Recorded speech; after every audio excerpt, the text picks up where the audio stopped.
Hello guys, आज हम मोसबार effect पढ़ेंगे।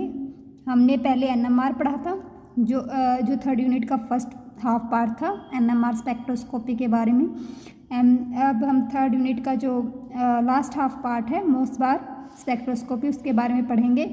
जो मोसबार स्पेक्ट्रोस्कोपी है, जो मोसबार इफ़ेक्ट पे बेस होती है, पहले उसको पढ़ लेते हैं, फिर मोसबार न्यूक्लियाई के बारे में पढ़ेंगे। आज हम मोसबार स्पेक्ट्रोस्कोपी स्टार्ट करने जा रहे हैं, जिसका फर्स्ट टॉपिक करेंगे हम मोसबार इफ़ेक्ट, जो कि मतलब जिस पे बेस क्या है हमारी मोसबार स्पेक्ट्रोस्कोपी है। तो अब फर्स्ट पॉइंट है हमारा, the Mossbauer effect is physical phenomena discovered by the Rudolf Mossbauer in 1958। कि जो मोसबार इफ़ेक्ट दिया था वो रुडोल्फ मोसबार ने दिया था, उसी के नाम पे मोसबार के नाम पे ही मोसबार हमारे स्पेक्ट्रोस्कोपी का नाम पड़ा। इन्होंने 1958 में दिया था। It involves resonant and recoil-free emission and absorption of gamma radiation by atomic nuclei bound in a solid, इधर क्रिस्टल भी आएगा, क्रिस्टल। कि रिकॉइल फ्री मैनर का मतलब क्या है, उसका जो बैकग्राउंड मूवमेंट होती है ना, वो इफेक्ट नहीं होती ड्यूरिंग, चाहे आप अब्जॉर्प्शन की बात करो, इमिशन की बात करो, उसको रिकॉइल की बात करो। जब भी रिकॉइल की बात आती है तो बेसिकली वो अब्जॉर्प्शन या emission of gamma radiation in nuclear physics के केस में ही देखा जाता है, या रिकॉइल फ्री मैनर की बात आती है तो मोसबार स्पेक्ट्रोस्कोपी की बात आती है हमारे ध्यान में। तो रिकॉइल फ्री मैनर का मतलब यही होता है कि बैकग्राउंड मूवमेंट होती है ना, वो कांस्टेंट रहती है during the emission and the absorption. और ये किसके केस में होता है, सॉलिड क्रिस्टल के केस में होता है। इसका रीजन हम देंगे भी कि गैसेज या जो कम विस्कस लिक्विड होते हैं उनके केस में मोसबार इफेक्ट देखने को क्यों नहीं मिलता, उनके लिए मोसबार स्पेक्ट्रोस्कोपी हमें क्यों नहीं मिलती, स्पेक्ट्रा क्यों नहीं मिलता, ये हम इसी इफेक्ट के ड्यूरिंग पढ़ेंगे। आप में भी हो सकता है कि आपके क्वेश्चन आ भी जाए कि गैसेज जो होती हैं या लेस विस्कस लिक्विड होते हैं उनके लिए मोसबार स्पेक्ट्रा क्यों नहीं मिलता, तो ऐसे भी क्वेश्चन बन सकता है आपका। तो ये हम आगे पढ़ेंगे। Before its discovery it was expected that on cooling the emission and absorption should decrease because of decrease in Doppler width. कि इसके डिस्कवरी से पहले जो हमारा मोसबार इफेक्ट था, उसके डिस्कवरी से पहले क्या समझा जाता था, अगर हम जो सॉलिड क्रिस्टल एनर्जी अगर उसको कूल कर देते हैं तो जो हमारी इमिशन और अब्जॉर्प्शन है उसमें क्या आना चाहिए, डिक्रीज आना चाहिए। बट एक्चुअली ये नहीं होता। ये कब पता चला भाई, मोसबार इफेक्ट की डिस्कवरी के बाद। क्योंकि क्या होता है कि जब हम उसको कूल करेंगे तो क्या होगा, डॉपलर विड्थ चेंज हो जाती है हमारी। आपने डॉपलर इफेक्ट पढ़ा भी होगा। डॉपलर इफेक्ट क्या कहता है, it is the effect that state that the change in that observe the change in wavelength और frequency of the wave with respect to the observer that is in motion. कि wave की frequency और wavelength change होती है जो observer जो observe करता है उसके विद रिस्पेक्ट, जब वो क्या होता है, मोशन में होता है। तो डिक्रीज इन विड्थ, क्योंकि अगर डॉपलर विड्थ चेंज हो जाएगी तो क्या होना चाहिए, अब्जॉर्प्शन या इमिशन कम होना चाहिए। बट ऐसा एक्चुअली नहीं होता।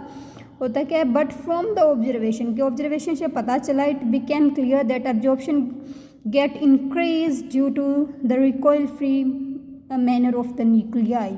बट ये अब्जॉर्प्शन है ये कम नहीं होता, ये इंक्रीज होता रहता है due to the recoil free manner of the nuclei. की न्यूक्लियाई की जो बैकग्राउंड मूवमेंट है वो चेंज नहीं होती, कांस्टेंट रहती है। तो इसी के कारण हमारी क्या होती है, अब्जॉर्प्शन इंक्रीज होता है।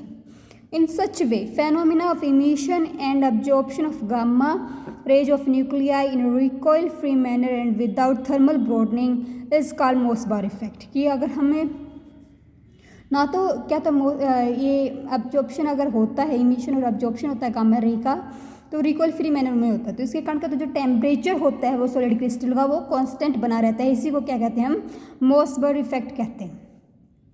The recoil momentum is absorb by the crystal. जो रिकॉइल मोमेंटम होती है वो पूरा होल क्रिस्टल होता है, वो क्या कर लेता है, उसको अब्जॉर्ब कर लेता है। As the mass of the crystal much larger than that of the atom, so the recoil energy completely negligible. कि जो मास है, हमें पता है कि एटम बहुत से होते हैं क्रिस्टल में, तो अगर हम एटम के मास के कंपेयर में क्रिस्टल का मास देखें तो बहुत ज़्यादा होता है। तो इसीलिए अगर पूरा क्रिस्टल अगर ऑब्जॉर्ब करेगा तो क्या हो जाएगा, मतलब क्रिस्टल किसी एटम ने क्या कर लिया, उसको ऑब्जॉर्ब कर लिया रिकॉइल मोमेंटम को, तो जो रिकॉइल एनर्जी होगी वो भी क्या होगी, नेग्लिजिबल होगी as compare to that of the crystal. Necessary condition for the Mossbauer effect to occur is that the nuclear emitting the gamma rays photon should be an atom। कि जो हमारे condition क्या होगी कि जो न्यूक्लियस इमिट करेगा gamma ray, उसका photon क्या होना चाहिए, फोटोन होना चाहिए वो एटम का, मतलब एटम अब्जॉर्ब करेगा। अगर वो अब पूरा क्रिस्टल अब्जॉर्ब करे तो वो तो चेंज ही हो जाएगी हमारी रिकॉइल एनर्जी पर। अगर एटम मतलब क्रिस्टल बहुत से एटम से मिलकर बना होता है, अगर एटम कर देता है तो एटम का मास बहुत कम है as compare to the crystal, so हम इसको नेग्लिजिबल बता सकते हैं। The vibration energy of the lattice can be change. The vibration energy of the lattice can be change discrete amount. मतलब जो वाइब्रेशन एनर्जी होगी लैटिस की वो क्या होगी, डिस्क्रीट अमाउंट में चेंज होगी, जैसे 0 या +- h कट ओमेगा या +- 2h cut omega.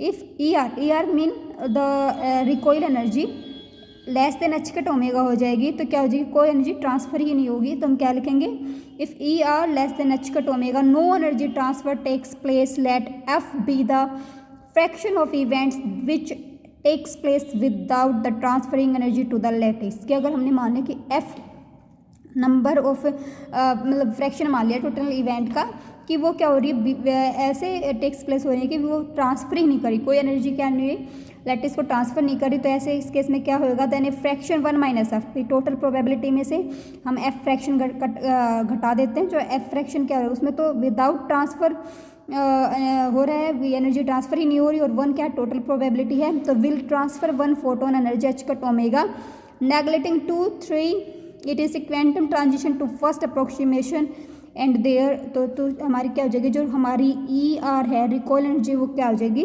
1 - f h cut omega by 2 pi.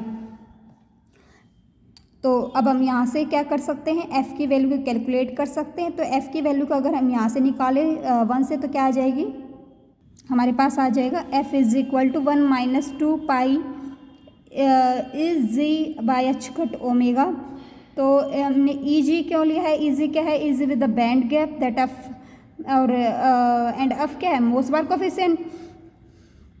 The only events that satisfy equation gives Mossbauer effect, मतलब वो ही क्या होंगी, न्यूक्लियाई ही देंगी जो क्या करेंगी, इस इक्वेशन को सेटिस्फाई करेंगे, हमारी 2 वाली को वो क्या करेंगी, हमें मोसबार इफेक्ट देंगी। इधर हमने क्या किया था, उधर ई आर था हमारे पास, क्या था रिकॉइल एनर्जी था, उसको हमने ई जी से रिप्लेस कर दिया, where is the band gap. For the elastic scattering, मतलब इलास्टिक का आप मतलब लगा सकते हो कि जो एनर्जी है वो कंजर्व रहे before and after the scattering.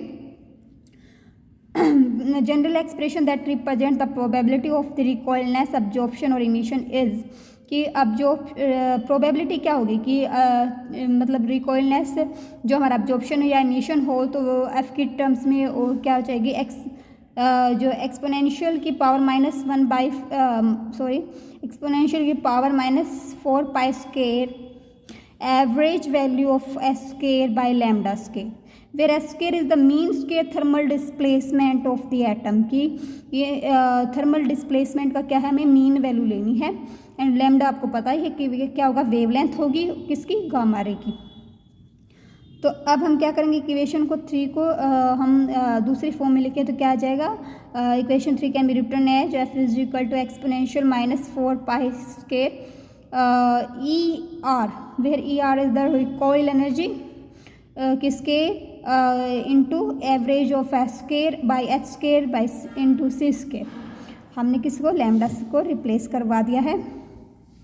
तो आपको पता है ई आर क्या है, या ई गामा बोल दीजिए आप उसका, energy of the gamma photon for Mossbauer nuclei and it is less than 100 kilo electron volt. की मोसबार इफेक्ट के लिए ये क्या होनी चाहिए, 100 किलो इलेक्ट्रॉन वोल्ट से कम होनी चाहिए। फ्रॉम इक्वेशन इस इक्वेशन से हम क्या देखते हैं, value of F is greater, अगर एफ क्या होगा, एफ की वैल्यू हाई होगी अगर क्या हो ई आर जो हमारा गामा है और जो एस स्केयर का क्या है एवरेज वैल्यू है वो जो स्मॉल होंगी तो हमारी क्या हो जाएगी, एफ की वैल्यू क्या हो जाएगी, हाई हो जाएगी। ये वो फ्रैक्शन है जो कब हमारी क्या होते हैं ट्रांसफ़र करता है एनर्जी को, टोटल प्रोबेबिलिटी का वो फ्रैक्शन जो टोटल एनर्जी को क्या करता है ट्रांसफ़र करता है टोटल लैटिस। एस स्क्वायर की एवरेज की बात करें तो पहले एस स्क्वायर कैलकुलेट करना पड़ेगा। ये कहाँ से करेंगे, average of S square is calculate on the basis of Einstein और Debye model. S square depends on the fitness of the binding and temperature, जो मतलब बॉन्ड होते हैं हमारे बीच क्रिस्टल के एटम्स के बीच में उसकी फिटनेस पे डिपेंड करेगा और टेम्परेचर पे डिपेंड करेगा। As force constant, force constant आपको पता है कि बाइंडिंग किस पे डिपेंड करेगी, फोर्स कांस्टेंट पे। अगर फोर्स कांस्टेंट रिड्यूस हो जाता है तो वाइब्रेशन ऑफ फ्रीक्वेंसी भी क्या हो जाएगी आपकी लैटिस की और डिक्रीज हो जाएगी। Hence probability of recoil increase, मतलब जो प्रोबेबिलिटी ली है हमने रिकॉइल होने की, मतलब जो हमारी रिकॉइल हो, इमिशन हो, चाहे एब्जॉर्प्शन हो, without changing the background movement क्या हो जाएगी, इंक्रीज हो जाएगी। To manage the appropriate condition, अगर हमें मोसबार इफेक्ट चाहिए तो ऐसा होना चाहिए सब कुछ बैलेंस हो, तो इस अप्रोप्रिएट कंडीशन लेने के लिए हमें क्या करना चाहिए, displacement of the nucleus must be smaller than lambda, कि जो न्यूक्लियस की डिस्प्लेसमेंट है वो वेवलेंथ के कंपेयर में स्मॉल होनी चाहिए। This is why the Mossbauer effect is not observed in gases and non viscous liquid, कि जो बिल्कुल गाढ़े ना हों लिक्विड के लिए और गैसेज के लिए क्या है, जैसे वाटर है हमारा नॉन विस्कस लिक्विड है, तो इसके लिए और गैसेज के लिए हमारे क्या होता है मोसबार में इफेक्ट देखने को नहीं मिलता। यही रीजन था क्योंकि उनकी वैल्यू क्या होती है, न्यूक्लियस डिस्प्लेसमेंट क्या होती है, ग्रेटर होती है एज कम्पेयर टू लैम्डा, तो इसके कारण में मोसबार इफेक्ट देखने को नहीं मिलता। या में भी आ सकता है कि एग्जाम में कि गैसेज के केस में मोसबार इफेक्ट देखने को क्यों नहीं मिलता, तो आपको यहीं तक एक्सप्लेन करके आना है। अगर मोसबार इफेक्ट से आते हैं तो हमें आगे और लेंगे हम इसका conclusion. Absorption process can be modulated when either emitter और अब्जॉर्बर मूविंग रिजिडली, कि अब्जॉर्प्शन प्रोसेस है वो मॉड्यूलेट हो सकती है अगर इमीटर और अब्जॉर्बर क्या करें, मूव करें। If emitter moves toward the absorber with velocity v, अगर इमीटर है अब्जॉर्बर की तरफ मूव कर रहा है with velocity v, then emitted gamma ray undergo to Doppler shift. Doppler shift आपको पता ही है, इसे डोपलर इफेक्ट भी कहते हैं। Change in the wavelength and frequency of the wave with respect to the observer that in motion, इसको कहते हैं डोपलर इफेक्ट। तो इसमें क्या हो जाएगा, डोपलर इफेक्ट शिफ्ट होएगी कब, जब मूव करेगा emitter toward the absorber with velocity v, तो हमारी डोपलर शिफ्ट क्या आ जाएगी, nu is equal to nu naught plus one plus v by C.